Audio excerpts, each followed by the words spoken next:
Hello, this is Barry Nirmal. Please subscribe to my channel by clicking on the subscribe link below. Friends, in this video, I will tell you the extraordinary story of a British spy called Stakeknife, who worked for 2 decades for the British military intelligence inside the IRA.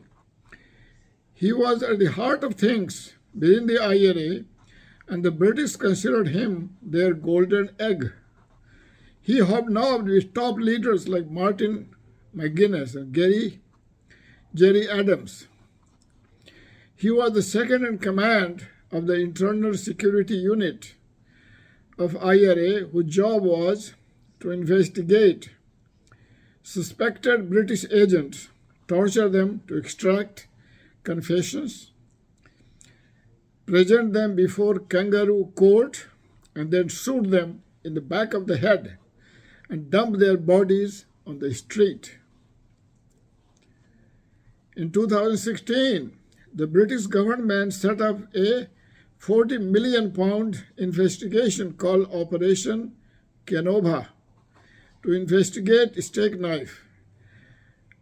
And this report said that the speculation that this man had saved hundreds of lives was wrong.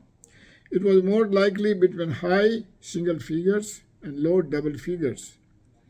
It found that the security forces failed to prevent some murders to try to protect their agents in the IRA. So the British are good at sending their agents inside these radical terrorist groups. And in this case, they sacrificed their own citizens in order to protect their agent inside the IRA. But the report pointed out that it was the IRA leadership that had commissioned and sanctioned the actions of the so-called Internal Security Unit, of which Stakeknife was a member, and committed brutal acts of torture and murder. This unit, that is the Internal Security Unit within the IRA, is said to have killed 70 suspected British agents, and Stakeknife was linked to at least 14 of these murders and 15 kidnappings. The interim report called for apologies from the UK government and Irish Republican leadership on behalf of the IRA. The lawyer who represents the families of 12 victims said the report as, quote, a damning indictment of the state, unquote. He said, quote, the staggering takeaway message is that the state could have intervened to save lives, but they didn't.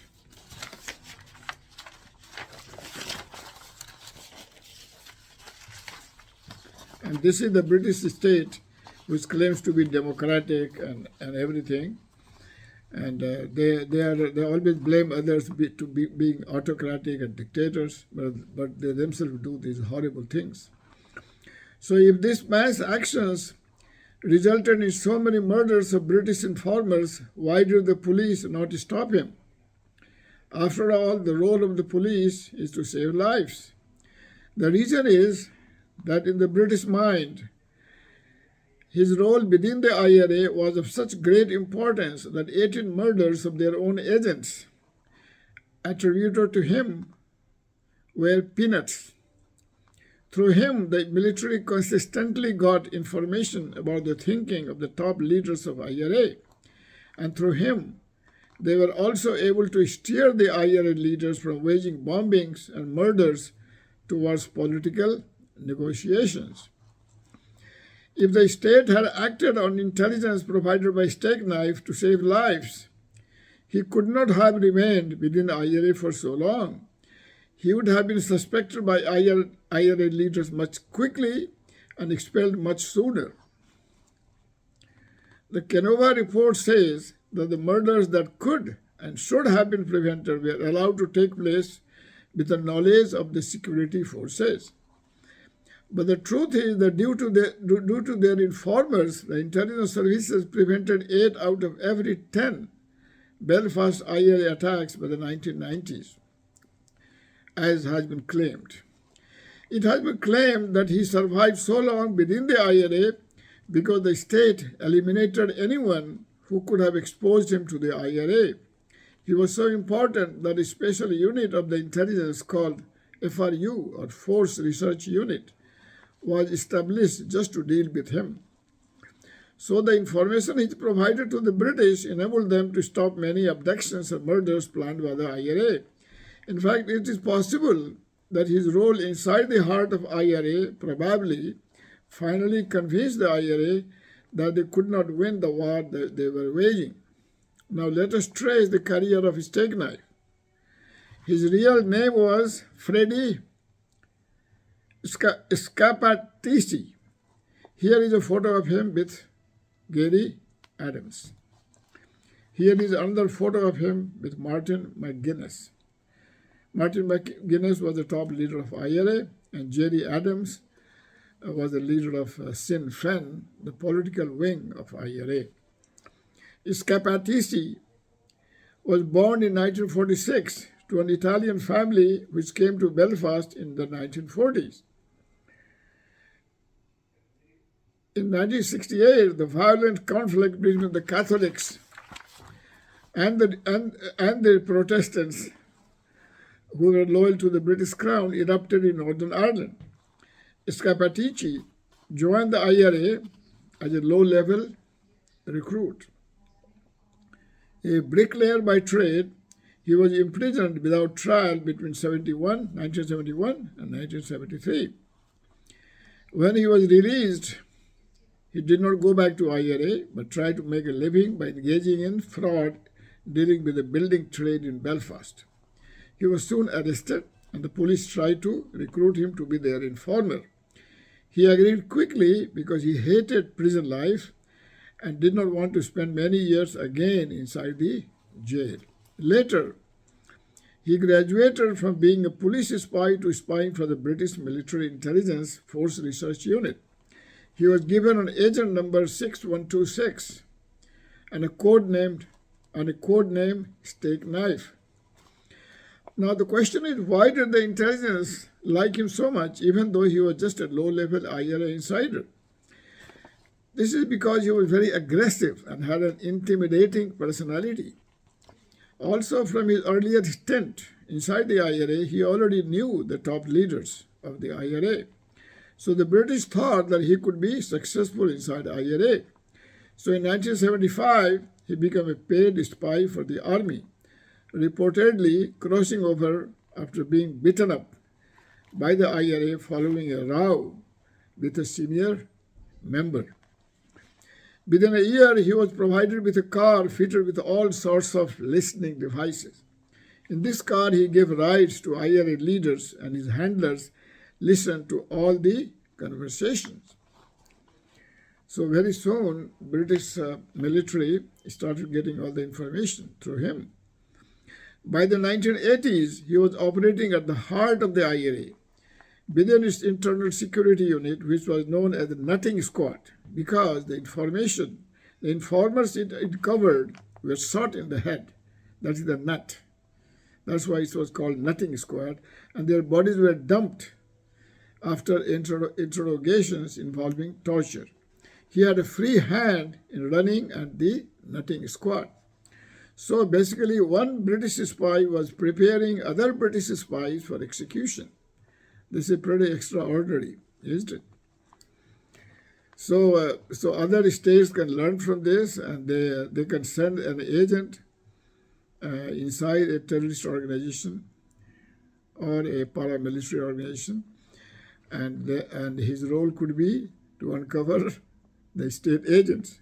That way, the terrorist group or the paramilitary group will not suspect such a man, because he says, "Oh, this guy is very good at uncovering state agents, so he cannot be a state agent himself." But the world is very funny. Sometimes the truth is truth is even more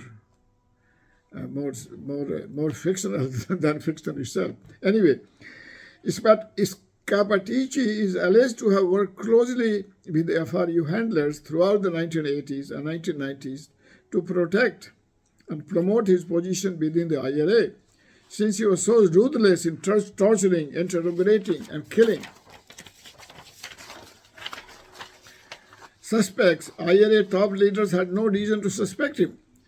Finally, in 1990, the IRA leadership started suspecting him and demoted him. An FRU agent named Ian Hurst, with the pseudonym Ingram, has alleged that the FRU killed individuals who might have exposed Scappaticci as an informer. This is pretty interesting. One thing is for sure, leading a double life at the heart of an IRA unit with a Gestapo-like hold over its rank and file must have required great cunning and extreme resilience. It is reported that in January 1988, Scappaticci sent a young boy up to the home of Anthony McKiernan, asking him to call by to see Scappaticci.